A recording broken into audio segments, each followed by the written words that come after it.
above infinities, the hierarchies of infinities. There is how I'm going to scratch. We always thought infinities mean, but then finally, more than a century ago, somebody said, no, you got bigger infinities, hierarchy of infinities. Correct, mathematician? Okay. Cantor, and all the stuff. But God has it in the mathematics, but in the physical sense, you have objects, finite modes like human. So he described the word, we humans, since we come and go, humans, we are contingent modifications of divine attributes. We are getting a headache for a Saturday morning. Okay. So we are just finite, contingent. Contingent means non-necessary. We are contingent, not necessary. And what is not contingent? Only God is free. Okay. So God has no contingency, but He is free because He is internally determined, so to say. Everything else is ultimately determined by God. Now, think about it. God is infinite. He is rational. There's a certain necessity and logic to whatever He does. And yet He is free. And here we are, for our finite fellows, we are arguing about free will. Do we have free will or not? Wow. No. Even the Armenians believe in free will. Even Calvinists also believe in free will, no? But you don't believe that. Calvinist is in the Westminster Confession. Okay? So he cuts the Gordian knot, while the Calvinists and the Armenians are debating, Spinoza came and cut the Gordian knot. You know the Gordian knot, read your Greek, Alexander the Great. So there's this place where they had the knot that nobody can untie one. Alexander came, very simple, just cut it up. Okay, cut the Gordian knot, by saying, no, belief in free will is due to ignorance of true causes. Okay? Yeah. Why does God have free will? Why does God have free will? Because I think then you have to define what is free will.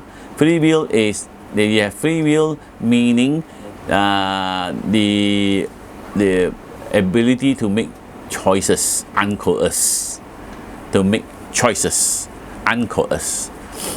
And in the human sense, traditionally, the conception is that the will at one point is equipoised between two possibilities, of which it will just choose one or the other uncoerced. But if anytime you have an external influence, you are no longer free, so to say. Now, so two definitions. One is that it's arbitrary. We reject what you call libertarian free will, because if we are imagine that you're equipoised, all free will is arbitrary. It's not free will, because it's irrationality. So you have to be able to talk about God being rational, but He is not determined by outside, because there is nothing beyond God. God is not determined by everything, so He is not determined by outside. He is also rational, not arbitrary, so He is free. You can always define what free will is differently, but it seems to make sense, you define it accordingly. So yeah. So only God. So while only God has free will, we, our fellows, we are contingent modifications of God. We are all that. If God, whatever all God does is necessary, there is a certain determination in nature. Nature is all determined because God, whatever God does is necessary. That is the inexorable, inescapable conclusion. If God is all of nature, everything is determined because God is rational. So here, if we accept that, then whatever free will you talk about is due to ignorance. You have not thought seriously about how God and nature are together. Okay? Now, if that's how, in the sense that if that's the case, everything Not que sera, sera. Whatever will be, will be. Remember the famous song or not? Huh? Que sera, sera. Okay. So if that's what it is, and here we human beings through the ups and downs of life, don't you all have regrets in life? I think so. I have. I just passed only lah. I didn't study also, but I didn't regret it. I hated engineering. Okay. So anyway, regret makes no sense. Now Spinoza has advised me.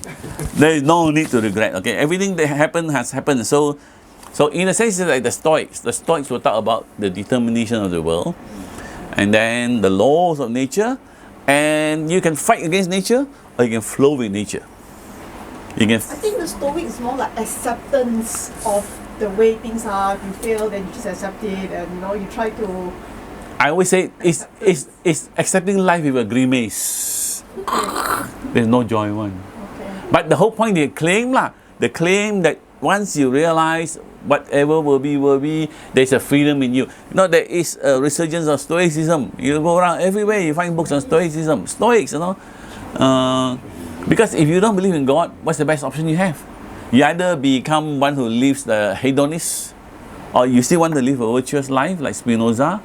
So you say, okay, just accept life as it is. They claim they are promoting temperance. Yeah, if you are a university professor, you can live a life of temperance. Everything is shielded and sheltered from you. But you're out in the world, it's a different world. Be a stoic lah. It's only good for university intellectuals lah. You ask me lah. So, but the point is, that's what he's. But the point is, Spinoza could have been that, but he didn't. So he lived a stoical life, lance grinder in semi-poverty. And why? What is his motivation? That will be the great mystical attraction of Spinoza. Okay, I have to rush further lah. So, I won't talk about my regrets. I got other regrets in life. So God is free. Everything. So next one.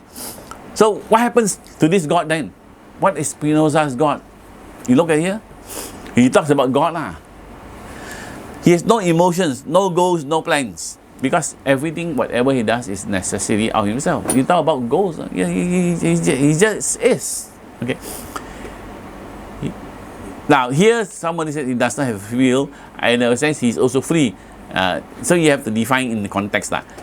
Meaning that what he does is necessary, but he is free in a sense. He's not coerced. But he's not doesn't have a free will the way we talk about having free will. He is physical as well as mental, because if nature is modification of God and part of God, so he is also physical as well as mental. He's not separate from the world. He has no inherent moral properties. You know why? If everything God does is necessary, our conception of morality presumes a choice of rejecting evil, accepting good. So that's called making moral choices. But God does not, because everything is what He is. And of course, if Spinoza wants you to take him seriously, and he tells you this is what God is like, then he must tell us we have adequate. You can still be adequately known by God lah. Because if God is so infinite, we don't know anything about Him, then you might still go to Hindu mystic lah. That God is ineffable. We cannot explain what He is, but I write 7 volumes to explain what He is not explained. You know what I'm trying to say? The mystics are very talkative for the kind of position they're holding.